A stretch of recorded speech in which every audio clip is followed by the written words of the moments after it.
Você já percebeu que os direcionamentos de Deus para os discípulos, quando você lê, nos evangelhos, você percebe para os discípulos, para os apóstolos, você percebe que são muito atuais?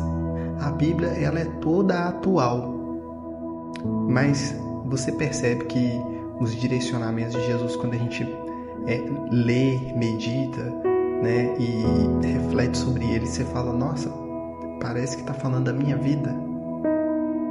Isso acontece porque a palavra de Deus, ela é viva, ela é eficaz, ela é de geração em geração, ela é eterna. E nós, seres humanos, nós temos limitações, independente do que, se a gente estuda, se a gente busca se desenvolver ali intelectualmente, as nossas emoções, os nossos sentimentos, podem perceber que eles são até meio que parecidos, porque são coisas da essência humana. E o ser humano, quando ele se vê em uma situação que aos olhos dele não há solução, ele perde a sua paz.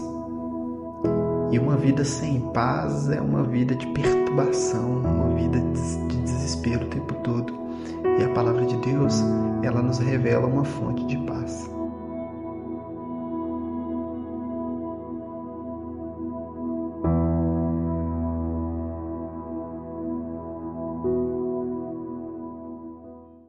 E aí, pessoal, preparados para mais um Café Esperança? Se inscreva se você não é inscrito nesse canal que existe para renovar, reativar e restaurar a esperança no seu coração.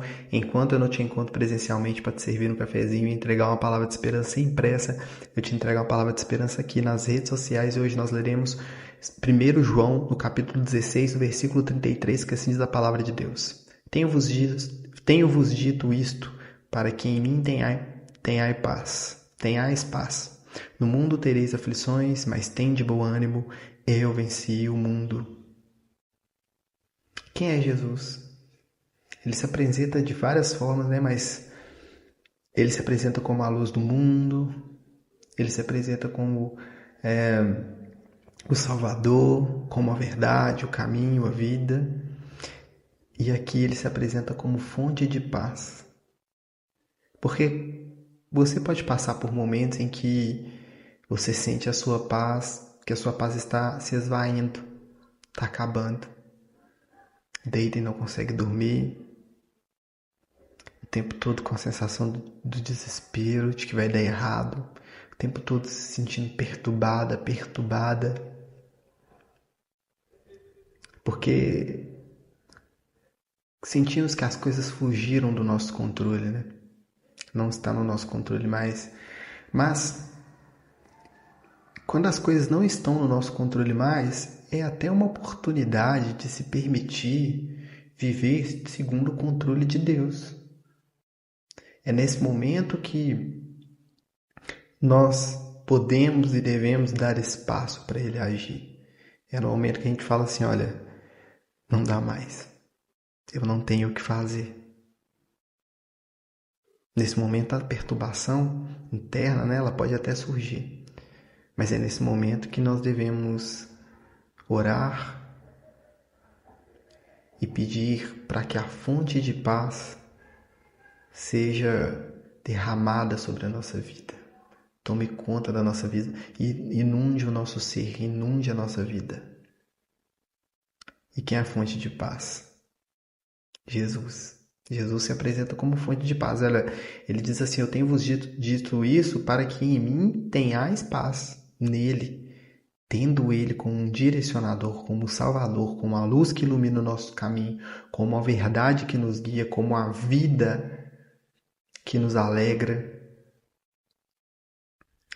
seja a nossa fonte de paz. E uma viagem, Guilherme, para um lugar calmo, um passeio para um bom restaurante, que ela é a paz passageira. A paz que o mundo pode dar, mas que ela é passageira. Talvez você está cheio de problema na vida, ou com algum problema específico na vida, Você vai para ali, você sente uma paz por estar ali desfrutando daquele momento, mas saiu dali, o problema está lá te esperando e nisso você pode estar se sentindo perturbada. Às vezes você está num nível de perturbação tão alto que estar num excelente restaurante ou numa viagem maravilhosa, ainda assim você pode se sentir perturbada nesse ambiente que era para ser de paz e descanso. Por quê? Porque a fonte de paz verdadeira é Jesus. Ele é uma fonte de paz inesgotável. E é dessa fonte que você tem que se alimentar. Como, Guilherme? Através da leitura da palavra, através de um jejum, através da oração, usando aquilo que Jesus deixou para nós através da comunhão. Se você não está congregando em alguma igreja, busque uma igreja para você fazer parte, para você estar em comunhão com os demais irmãos, com o Espírito Santo. Um grande amigo meu até sempre dizia assim nas pregações dele: igreja não salva, mas ajuda em muita coisa. Mas a igreja tem suas dificuldades. Tudo na nossa vida tem seus pontos de dificuldade. Não olhe para elas. Olhe para Jesus, para a fonte de paz que Ele é. Mergulhe nessa fonte, beba dessa fonte, que as coisas podem estar de cabeça para baixo. Mas quando você começar a agir em prol dessa solução e com Jesus ao lado, seu coração ele fica em paz. Que Deus te abençoe. Esse é mais um Café e Esperança.